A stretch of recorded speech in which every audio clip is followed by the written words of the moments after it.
the impact is the same. Fewer choices, a lower standard of living. And so if you're walking out of the factory and you've gone to the pay window and they give you your envelope and you go out and the person stops you halfway to your car and takes half of your money away from you, or you make it all the way to your car and you open the envelope and you say, Uncle Sam's already been here. The impact is the same. The impact is the same. And so you tell me what percentage of the gross domestic product of any nation is taken from the people and put them on that chart and plug them right in. I don't need to know the name of the country, it doesn't matter. Put them in there and you will discover there's a principle. And that is, the greater the freedom, the greater the wealth. The greater the government, the greater the poverty. Now, if you understand that, you can make any poor place rich.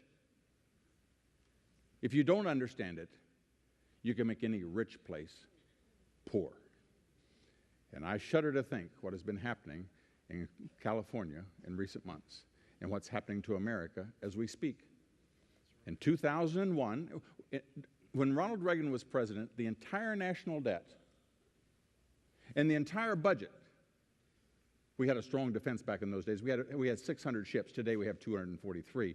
The nation was bigger and stronger. The entire government and the entire national debt were smaller than the one bill that Congress passed last week. And that is in addition to everything else that they were doing. This is just play money. This didn't fund. In fact, there was a provision in there, I'll tell about it in a second. There was a provision in this, quote, stimulus bill, unquote, that nothing in this bill shall be allowed to be used by the Department of Defense. In other words, spend it any way you want, make it up, dream it up, bring in the governors and bring in the mayors, and we're going to just, this is play, we're having a good time, but whatever you do, don't defend the country with it. And so, here's the principle. Let's go back, understand again. You show me what state. In Ohio, where I come from, 12 years ago, out of the 50 states in the Union, Ohio was 28th in the tax burden. That is, that it was in the bottom half of the tax burden. And businesses liked to go there because that didn't have thieves called politicians stealing from them quite so much. But they said, we can change that. And so Ohio now is number 3 out of the 50 states, surpassed Massachusetts. And so jobs are fleeing and creating poverty. It's not complicated at all. I host a prayer breakfast every Tuesday morning with ambassadors, and one of the dearest, sweetest fellows in the world is the ambassador from Korea. His best friend, the two of them started in the service together, is now the General Secretary of the United Nations. In Korea, a nation of the same language, same heritage, same culture. This is because people want to say, well, no, it depends on some nations need more government than others. You're oversimplifying it, Bob. You know, it has to do with natural resources and climate, and there are certain other factors. Nonsense. Right. North and South Korea, same heritage, same culture, same language. North Korea got lots of government. And when they divided the country at the 38th parallel in 1953, it left South Korea with 75%, with most of the mountains, only 25% of the arable land, and all the refugees. North Korea got 75% of the arable land and socialism. In that year, out of all the nations on earth, South Korea was the 3rd poorest, only 2 below it. But if you do the right things, you can change it. And this year, South Korea is the 11th richest nation on earth. North Korea, same heritage, culture, climate. The first thing you do is get food. You get food first.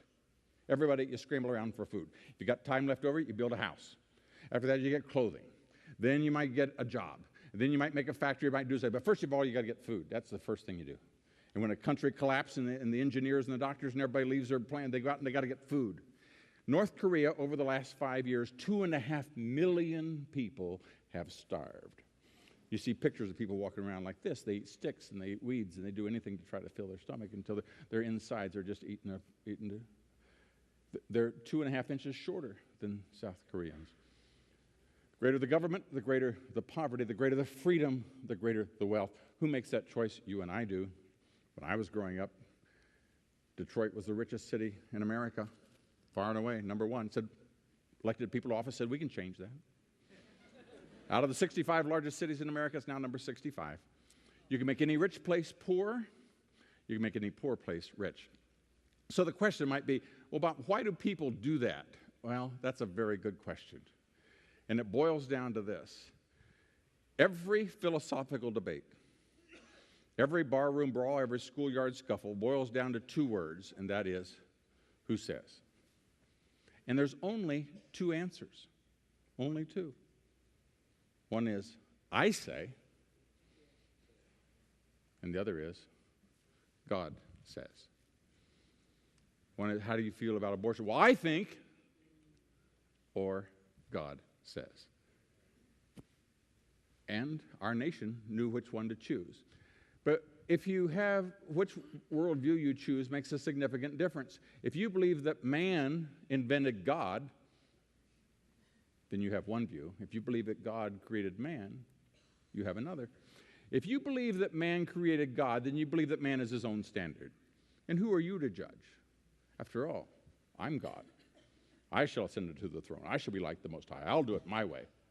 It's man's nature, by the way. Anybody who has a 2-year-old in a high chair understands how this works.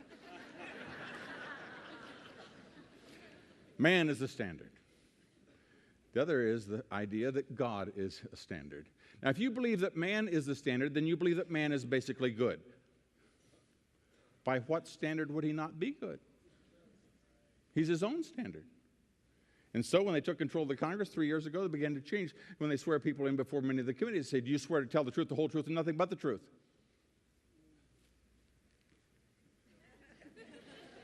According to me? Yeah, everything I'm supposed to say, that's going to be truth. Yeah, if I'm the definition of truth, since we've jettisoned God, we don't have any reference to him. You're your own. You believe that you're your own standard. This is so simple, it's just elementary. The Bible's full of it. This is the way God made man, and he has an answer for it. But nevertheless, if you believe that God made man, then you recognize that he's in need of a Savior. Now, that makes a significant difference in how you handle public policy. If you believe that man is basically good and somebody comes in here and starts shooting people and man is good, it can't be his fault. It's got to be the gun's fault.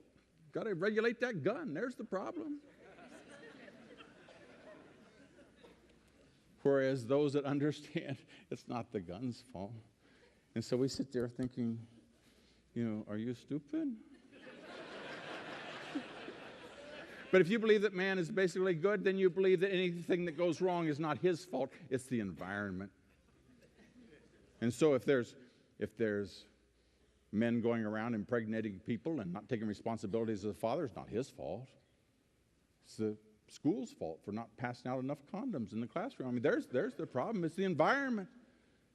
And so they have an infinite capacity to figure out ways to spend your money to try to recreate society so that nobody ever does anything wrong. When you and I understand that the individual is responsible for his own behavior, and we're accountable to God. And then you can watch where the Bible went. We're going to talk about this tomorrow afternoon. You can see where the Bible went, the individual accountability to God. And you begin to see what happened to culture and to art and to creation and to freedom and to democracy that all followed individual accountability right when they understand who God, but I'm getting ahead of myself. Let's go on.